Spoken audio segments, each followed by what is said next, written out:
I'm Yasid Benavides, and welcome to the Game Plan on Reach TV, your insider's guide to this week's key NFL action. In the Game Plan, I tap into the Bleav podcast network to bring you the most important information you need to know for this week's big games.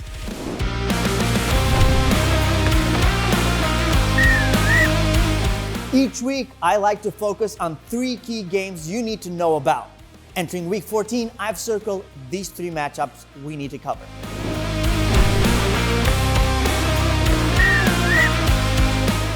My first key game is an old-school NFC East battle between the Eagles and the Cowboys, this time in Dallas. This game could go a long way to deciding who wins the NFC East, so pay attention to it. The Eagles got manhandled by the 49ers in Week 13, showing a chink in their armor for the first time this season.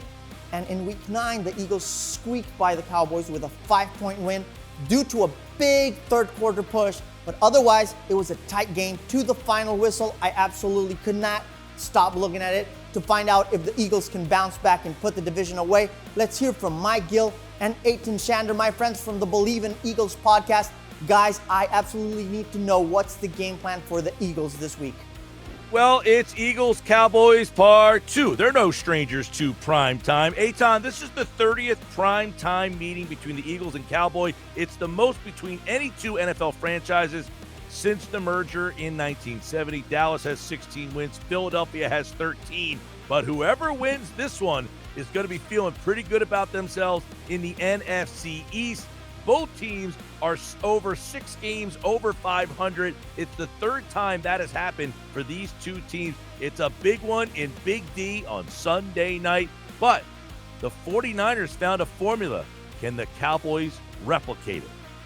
I think so. And if the Eagles weren't so lifeless after the first quarter against the Niners in a revenge scenario, I don't think I'd rush to push this on the Dallas Cowboys and be concerned so much with the Eagles. But the Cowboys are in a very similar spot that the Niners were, which is revenge, which is avenge a bad loss. It was bad because it was in division. It separated the Eagles a little bit more from winning the NFC East. Here's the problem for Philadelphia: 31st in defensive EPA in the air. They are awful against the pass. Dak Prescott has the potential with CeeDee Lamb to shred this team. I don't know if the Eagles can do this on the road.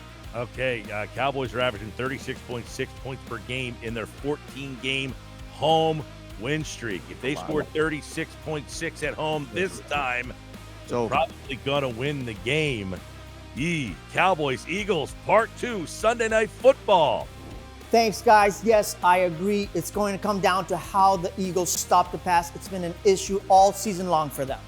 On the other side of the ball, the Dallas Cowboys are on a run to remember after reeling off 4 straight wins. During this stretch, they have put up 49, 33, 45, and 41 points per game. That's right, Dak Prescott has been lights out during this stretch and put his name into the mix for MVP. To find out if Dak and the boys can keep the good time rolling, let's hear from Jeff Kavanaugh and Jesse Holley from the Bleav in Cowboys podcast. Guys, what do you have for me? Let me know. Jeff Kavanaugh and Jesse Holley here from Bleav in the Dallas Cowboys, getting ready for the Philadelphia Eagles to come in town. Operation every team in the NFC be 10-3 when this thing's over. Here's former Cowboys wide receiver Jesse Holley. Why is this one going to be different? I mean, this is one that's going to be exciting. It's going to be fueled with a bunch of hate.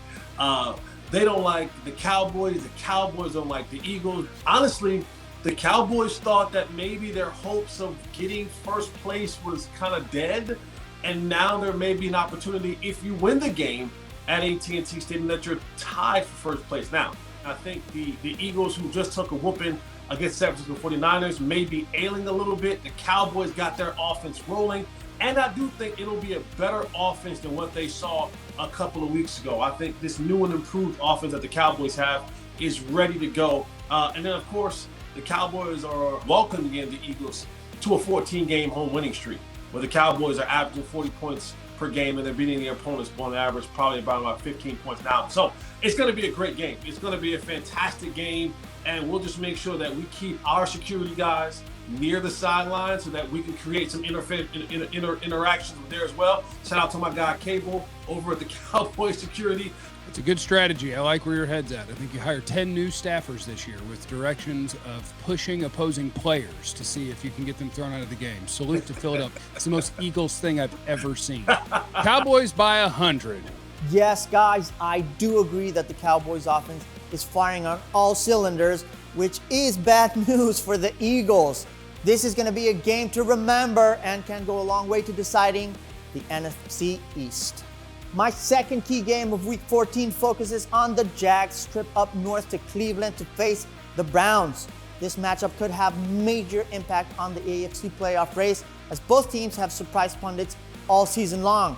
The Jags will be looking to bounce back from a heartbreaking overtime loss to the Bengals on Monday night. And if the loss wasn't bad enough, the Jags had to watch as star QB1 Trevor Lawrence went down with an ankle injury in the closing minutes of the game. Very unfortunate. To find out the state of the Jags going into Week 14, let's hear from our friend Justin Dunk from the Bleav in Jaguars podcast. Justin, what can we expect from the Jags now? All the focus this week in Jacksonville is on franchise quarterback Trevor Lawrence and his right ankle sprain, according to head coach Doug Peterson. Lawrence suffered that injury in the 34-31 overtime loss to the Bengals on Monday Night Football.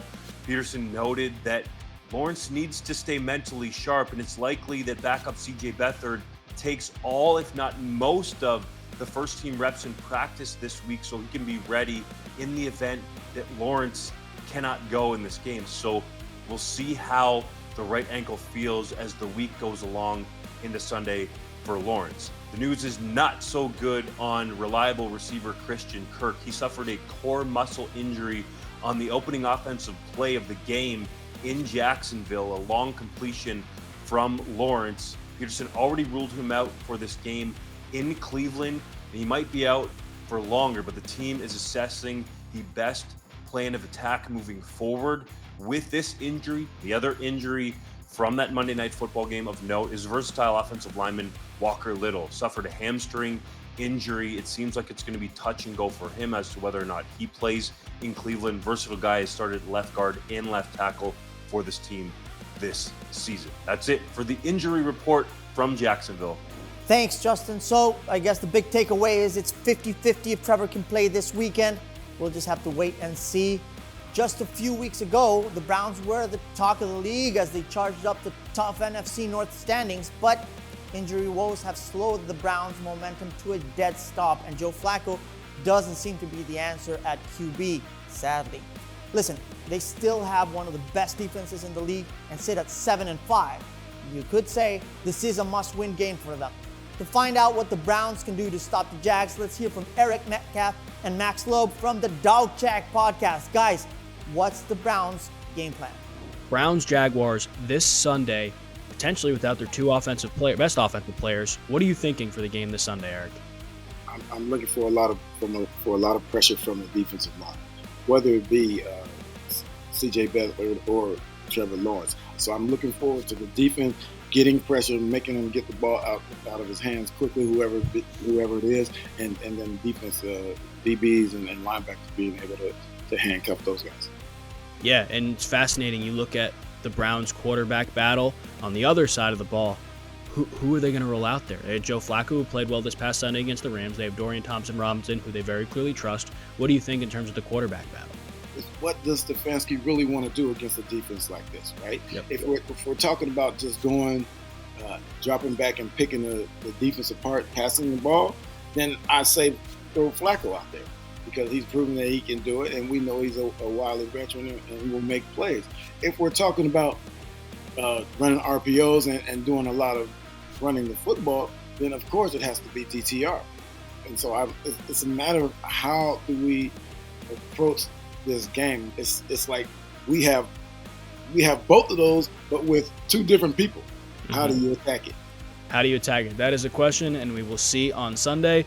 Okay. So QB1 will be decided by what approach the Browns take on offense.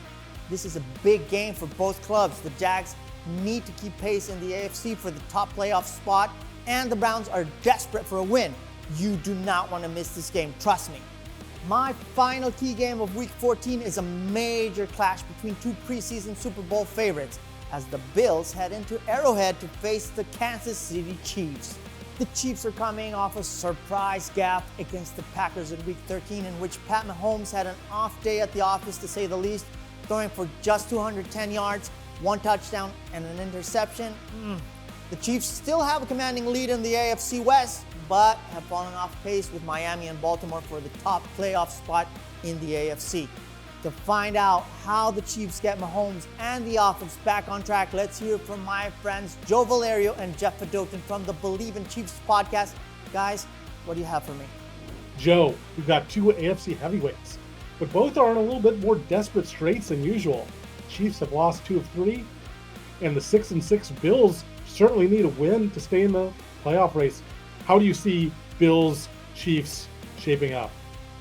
Well, first off, Jeff, this is a game that lots of Bills and Chiefs fans have circled on their calendars. There's certain games in the AFC that if you're a Chiefs fan, you're circling them. We know what an exciting, storied rivalry this has become over the last several years. So I'm looking forward to it. I think it's a must-win game for both teams, and the Chiefs really need to get their pass game going. That's what I'm going to be looking for. They've established the run. We've seen that. But my keys to this game for the Chiefs are establishing a much more effective pass game. Joe, what I'm looking to, I think there's 2 main things that could determine this game. I think turnovers. They lost the Packers game because they lost the turnover battle, and also stopping the run. They've had some issues with that of late. And also interesting, the Chiefs have kind of owned the Bills in the playoffs, but in the regular season, the Bills have won 2 straight. Yeah, well, I guess you could say the Chiefs win the games where it matters against the Bills, but going to that run game stopping, I got to agree with you, Jeff. It's going to be an uphill battle for the Chiefs, especially with the injuries they have at linebacker. 100%. I agree. The Chiefs must get their passing game straightened out if they have any hopes to go deep in the playoffs. On the other side of the ball, the Bills lost a heartbreaker in OT in Week 13 to the Eagles at the Link. The Bills could easily be 10-2, but have lost 4 games with seconds to go or in overtime this season. That's a hard pill to swallow.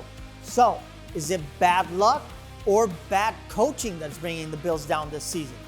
To find out what the Bills need to do in this must-win game, yes, I said it, against the Chiefs, let's hear from Mookie Hawkins and Justice Radford from the Bleav in Bills podcast. Guys, what's the game plan for the Bills?